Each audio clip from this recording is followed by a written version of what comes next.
long did I get? Well, I tell you what. Let's change the topic here just a minute. Explain on a scope. Explain the minutes and how you can use your minutes to your advantage when you're out hunting. Yeah, so like on MOA, that's your minutes of angle.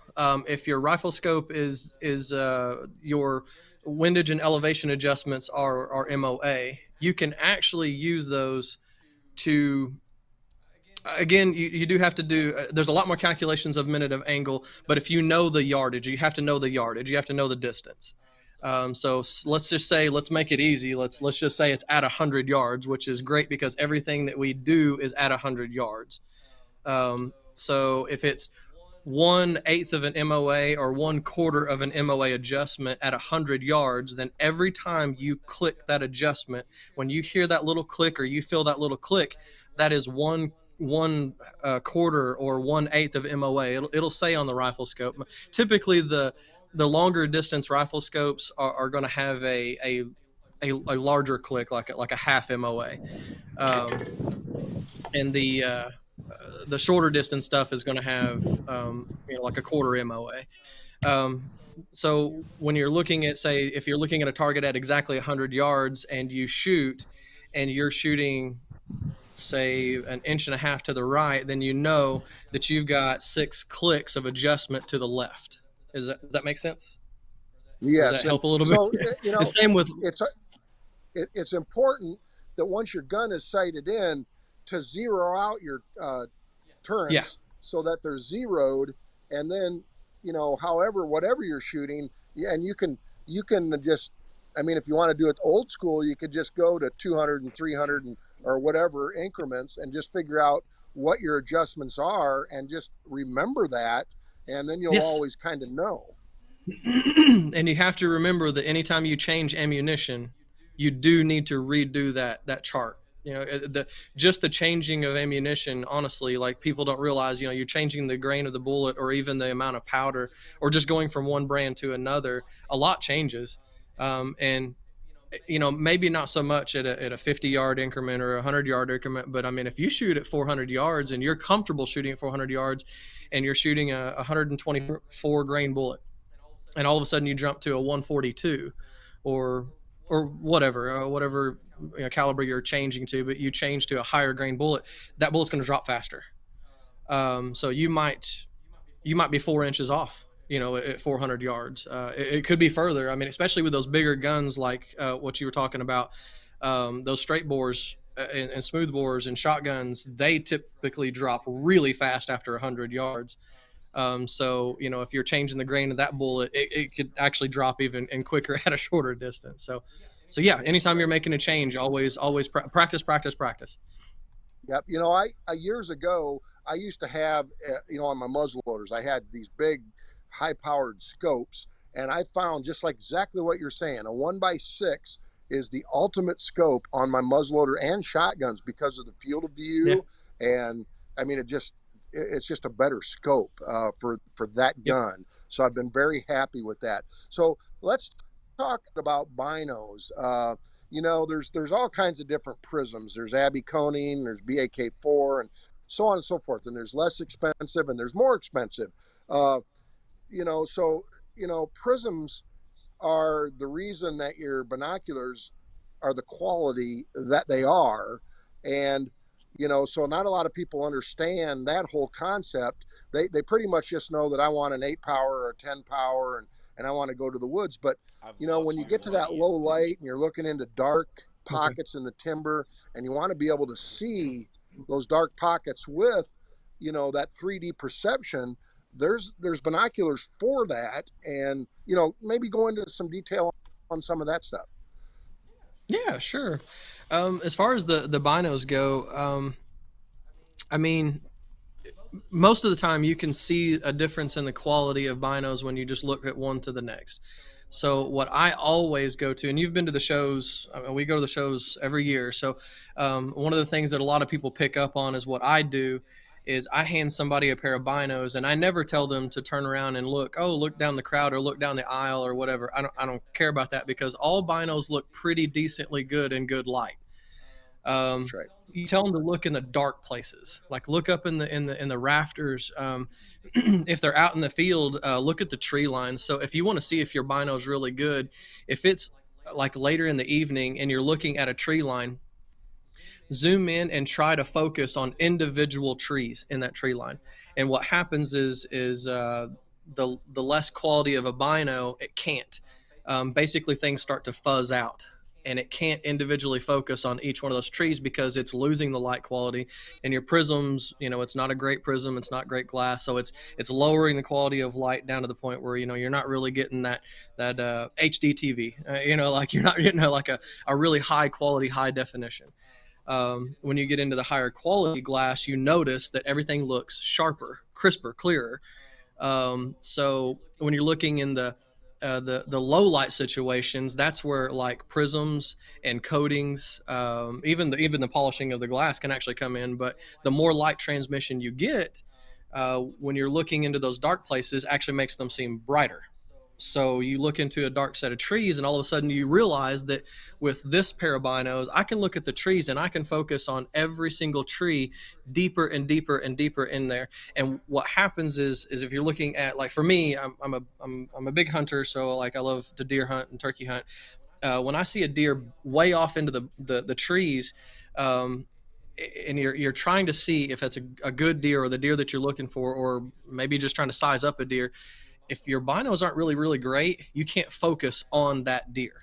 So you're seeing a deer move through the woods, and you might even be able to tell if it's a buck or a doe, things like that. But you're not going to be able to get it to be crisp and clear if you don't have a really good set of optics. You I don't want to start like throwing numbers out there, but like most of our binos do have a BAK4 prism in it. The new Tetons have the Abe prism, and really what that is BAK4 for the most part is our middle standard and up. They're very reflective. They get a lot of light transmission. It's about 46% light transmission. That's pretty close. The Abe prism and the Tetons are 93% reflective. So it gathers a lot more light. So we can make the binos a little lighter by not adding as much ED glass to get that high quality definition and trying to get as much light transmission because the prism does it. So there's pushes and shoves when it comes to it. When you get like the Rainiers are a great example. Our Rainiers are kind of like our top of the line. The light transmission on those are absolutely amazing. Everything that you see is crisp, clear to the edge. Uh, I mean, I was trying to think of like what would be a really good comparison to look at. I try to tell everybody to always look in those dark places. Like if you going to any of the sporting stores, like go to any of your local sporting stores and pick up those binos, and the guy behind the counter, that's what he does. Like he may not know everything that he needs to know about each one of those binos. He knows which one sells and which one doesn't. Don't worry about like mainstream media telling you what to buy and that kind of stuff. Go in there and pick up every single one of those binos, look through them, and look into those dark places. If you find one that just fits really good, it feels really good, and everything is crisp and clear way back in even the dark spaces, man, you got a good set of binos right there. Okay, so now eight by eight power, 10 power. I mean, Yeah, that's the other thing people always ask me. Well, everybody thinks that they want the highest power, like for tree stand hunting. Well, yeah, but when with that higher power, you give up some light, towards evening and that kind of thing, and some yeah. depth of field and so on. So explain the Yep. 8 and 10, and I'm going to run a new pair of binoculars that we're going to talk about here in just a minute. I'm going to go grab them, but you talk about the Okay. 8 and 10 power, and I'll be right back. Yeah. So I mean, the 8 and 10 power basically, it's at 100 yards. Like I said, we do most of our stuff at 100 yards. So whatever you're looking at with an 8 power bino, it's 8 times closer to you. Um, your 10 power is 10 times closer to you. So looking at 100 yards, it's going to look more like 10. Um, there's a weird little depth of field that kind of comes to play with that. I mean, am I going to say it's exactly 10 yards away from you? No, it looks like it's 10 yards away from you. It's not exact. But a big thing that Rick said was you do lose with more magnification. You do lose your actual visual field. So It's that's kind of a hard one to describe, but you will see more to your left, to your right with an 8 power, and it will be brighter, just simply because it's gathering more light and it's less magnification. With a 10 power, your field actually shrinks about 2 degrees, give or take, and your light transmission actually goes down a little bit, and that's just typical across the board. Anytime that you increase the magnification, you're strengthening your field of view, and you're losing light. So if you think about like a big thing that we do is telescopes. Telescopes are extremely high magnification. We're talking. I mean, some of the lower ones might be like 60 power or even a little bit less than that. But I mean, we've got some that are 150 plus power, so it's 150 times closer to you, but you're also looking at a little bitty spot in the sky. So yeah, your field of view might be only 1 degree, but 1 degree of the sky is quite a bit. that's Right. that's a generalization across the board for magnification. Right. Yeah, and again, in good light, you're not going to notice a difference. It's that last, 20 minutes in the evening, and you're in your stand, and things are getting darker. In good light, I like to have that 10 power, but when I start Yeah. to lose light, and I'm glassing because my eyes don't see as good, I want to see more area, but I also want it to be lighter, and the 8 power comes in handy Yep. there. All right, now we're going to talk about just a couple of new items that you're really going to be excited about. Yeah. But before we do, you viewers that are on there, I told you we were going to do something towards the end of the show. And again, my Alpen compressor hat here, and we're going to give away a compressor tray. I've got numbers in like last week, 1 through 50.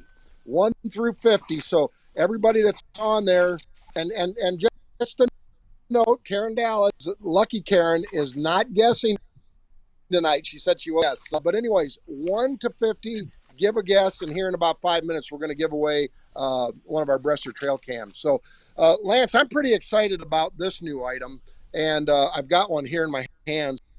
The new Alp Xp binocular, but also rangefinder built in, and I want you to talk a little bit about that. I mean, the quality. I've been using this here the last couple of weeks. The quality is impeccable, and the fact that you can range while you're glassing really makes me wonder why I need to even take other binoculars with me to the tree stand. But talk about these just a little bit. These are excellent binoculars.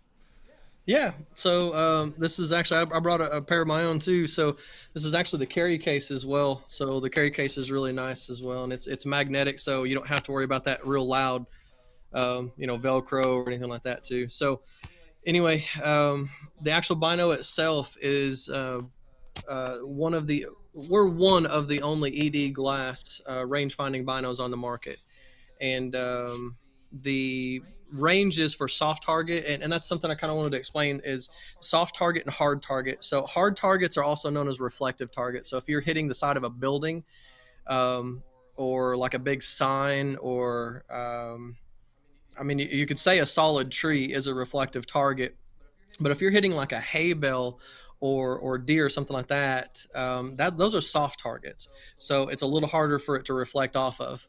But the reason I was wanting to tell you that is because on hard targets, our rangefinder will reach out to 5,000 yards. On soft targets, it'll reach out to 1,000 yards. It's got a super fast red reticle. You can adjust the brightness on it, which is really nice. It does have it can tell you the angle, like if you're setting level, or it's called an inclinometer is what is built into it. But it'll actually tell you if you're tilted up or down. So if you know the degree of angle you're shooting uphill or shooting downhill, you can adjust for that with using MOA and MILDOT. Um, the other thing that's kind of cool about it is it does have a built-in scanning feature, so you can actually press the button and hold the button, and it will just keep scanning. So when you're watching something walk across the field or something like that, you just keep scanning until it stops. When it stops, you know that last measurement is where it's at. But if it's walking towards you, you don't have to sit there and hit it and hit it and hit it and hit it. You can just sit there and scan and hold. They're what's really cool about a range finding bino is you're not taking two things in the field. you're taking one set of binos that you could put in your backpack or into a stomach harness or a side harness, or I like the Bino X straps, or some people call them like Bino buddies. I like those a lot.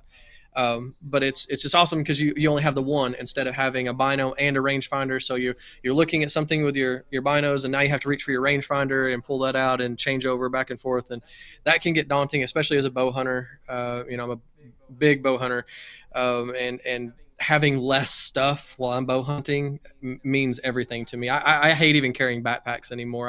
I try to carry the least amount as possible to get up into that tree stand, and if I could knock it down to where I don't have to carry a rangefinder and a bino, we're just doing one, it makes a world of difference. Hey, let me do this here real quick if I'm on the air. I just happened to look over in my yard, and I've got a deer standing over here.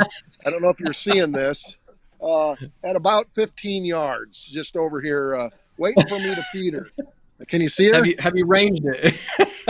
I don't know if you can see it okay or not, but That's really cool, man. anyway, she's just right there. So before we give this trail cam away, I want you to talk about the new thermal imaging stuff Yeah. that we've got coming out, and I'm really excited about this because I've gotten to look at it at a couple of the dealer shows, and it's really neat stuff. So, when we started working on thermal, we wanted to work on, and we work with our German partners as well, and we wanted to work on a handheld first. We do have a new rifle mounted thermal that we're working on that I'm excited about, but it's not going to be out until next year because we're not going to finish it until next year. So we are finished with our handheld. It will be here later this year. I would say probably 2-3 months out, roughly. Um, the one thing that everybody has been super impressed with is how fast the refresh rate is. This is right in that mid tier too, so it's like a 388 pixel. It's got the MOLED screen, so it's super high res. Everything looks really really good. And I'm going to say from personal experience, me and Ryan's our predator hunter here, and Ryan and I, we do things so for the Arkansas Game and Fish sometimes, and so shout out to them for sure. If we have problems with predators, like attacking pedestrian dogs, like people's dogs in their home, that's dogs getting those coyotes are getting way too close to a house, and we have a lot of could have instances, and we don't want anybody to get hurt. So we go out and try to take care of those coyotes and get them to go away or whatever we need to do. I'm telling you right now, thermal is absolutely amazing. It doesn't matter day or night. You can identify a coyote standing in the middle of a field, pitch black dark, 400 yards in the middle of the day. Like, you have no question in your mind, is that a neighbor's dog or is that a coyote?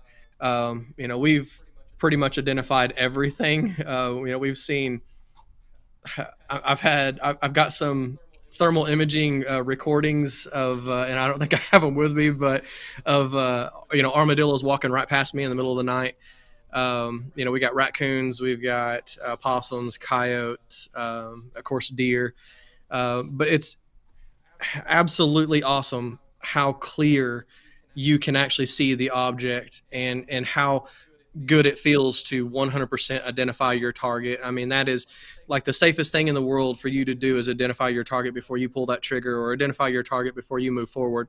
And this is a huge game changer. I mean, there's so many applications for it. It's crazy. But what is really cool about ours, compared to other ones on the market, is, like I said, we're right in that mid tier with the 388 sensor and the LED screen. But the cool thing is ours is rechargeable batteries.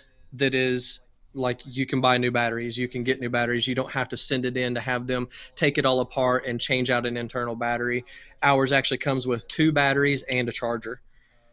So we made that to where we're not going to be proprietary. I mean, we'll sell the batteries, and you'll probably be able to get them from Amazon if you really wanted to. But like I said, the other thing that everyone is super, super excited about is the refresh rate. I mean, it's super fast, super quick. It even has a standby mode, so you could be using it, hit it and or let it go into standby mode, Now, and as soon as you hit that button, it pops right back up. So this is the which That's model great. is this? This is the 35 millimeter. We have the Is it 35 millimeter and a 54 millimeter. ATM 35? Yes, and then we have the 54 as well, which is just a larger aperture. And a lot of people ask, how far will it see? Um, I mean, it will see practically 600-700 yards, but you got to remember how big is your target. So if you're looking at something that's 600 yards away and it's a rabbit, I mean, it's just going to be a little red dot, or I mean, it has 6 different heat settings, so you can go white hot, black hot, yellow hot, um, red hot, and then you also have rainbow. But uh, at that distance, it really, the size. I mean, if it's a cow at 600 yards, yeah, you'll be able to see the cow. You'll be able to tell it's a cow, that kind of stuff. But if it's a rabbit, you may not be able to tell if it's a rabbit or like a possum or something like that. So we've even seen like mice like going by, or bats. We've even seen like bats, and just birds like sitting. We found something in a tree one day, and we weren't sure what the heck was in the tree, so we just kept getting closer and closer until we finally identified it was just a cat sitting in a tree, which was pretty cool. But the 54 millimeter is going to have a little bit longer range. But again, it all boils down to how big is your target at 600 yards. If it's a Check rabbit at out 600 yards, that's going to be hard to identify. check out your screen and make sure what I put up is correct. Yes, yep, that is it. Good. So, all right. Well, listen, that's great information, and I hope we'll get you back on the show again before too long, because these are good learnings, shows, and people. I think as I go out and work the shows with you and the others, there's a lot of misunderstandings about optics, and everybody knows a lot about their bow and their broadheads and so on and so forth, but they don't really always know all about their optics and what they can do, and how you can get them to perform better, and how you can use them better, and how you have to take your binoculars out and adjust them to your eyes. And when you hand them to your buddy, he may see something completely different out of the same bino. Yeah. So there's lots of things and we'll talk about that maybe the next time. So anyways, Paul, do we have people that have put in their numbers for tonight? We do, but because we had a little hiccup, we might give them a minute or two more. Okay, well we'll give you another minute. 1 through 50. We're giving away a pair of Bresser trail cams, or not a pair, but a Bresser trail cam. And yeah, I mean, Lance, real quick, talk about why it's important to make sure that when you do buy a pair of binoculars, you get them out and actually adjust it to your eyes. Yeah. So everybody's eyes are different, and the distance between your eyes are different. So you're always going to adjust it until everything feels comfortable and you see one big circle. Everything should just be one big circle. If it's not, then you keep adjusting your. Let me get this out and I'll show you. So your hinging, back and forth like this is going to change the distance between your eyes. So once you feel like everything, when you're looking through a pair of binos, once you feel that everything is a perfect circle, that's the distance there that you would check first. The next thing that you're going to do, and this is not the best one to show you, the next thing that you're going to do is you're going to adjust for most binos, your single focus, which is the one in the middle, like this focus right here. That actually adjusts both sides, but remember which side your diopter is on. And a diopter, like I said, this is not the best one to show you, but anyway, I'll show you this. Most diopters are going to be on the right-hand side. Some of them are on the left, but most of them are going to be on the right. So on a normal pair of binos, and I'll go over this one here in a second, just so you guys know the difference. But on a normal pair of binos, a diopter is only going to adjust that one eye. So if it's on the left-hand side, then you'll want to do your right eye first. And if it's on the right-hand side, you'll want to do your left eye first. The reason is you adjust your main focus, is it adjusts both. And you only use the eye, say like this one, say this is my diopter. You're going to adjust this, and I'm going to close my right eye. And then I'm going to adjust it until my left eye is really clear. Then you open your right eye and adjust your right diopter and make that eye clear. One thing that everybody has to remember. It's a different brand. That's fine. Thank you so much.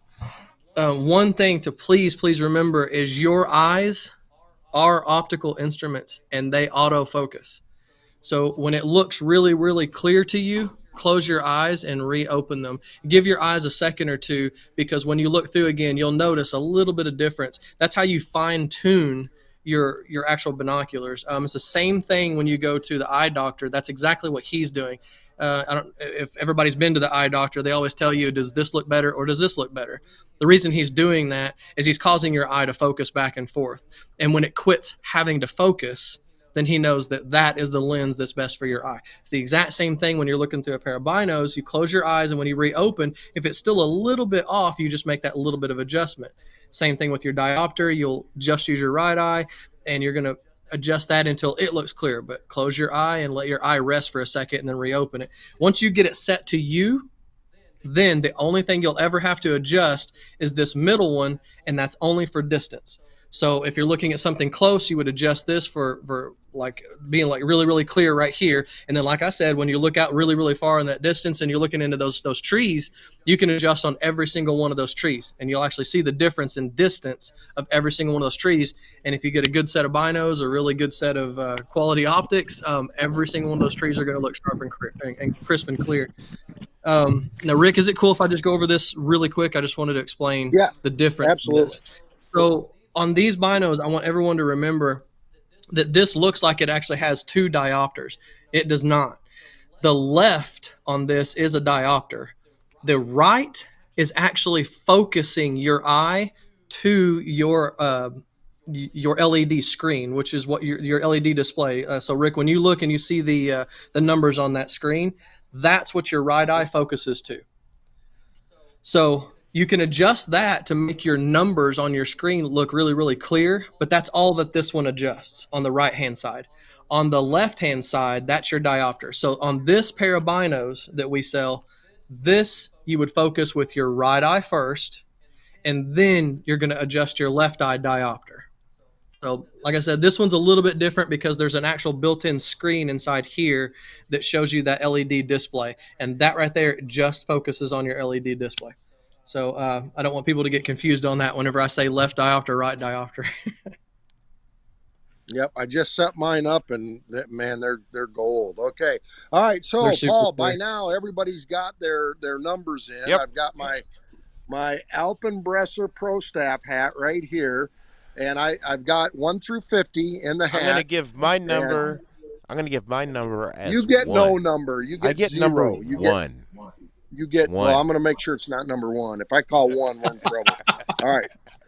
All right, I'm just reaching in here, and I'm kind of mixing them up. I have no control over this. All right, I got a number left in my hand right now, and that number is 1. You can see it.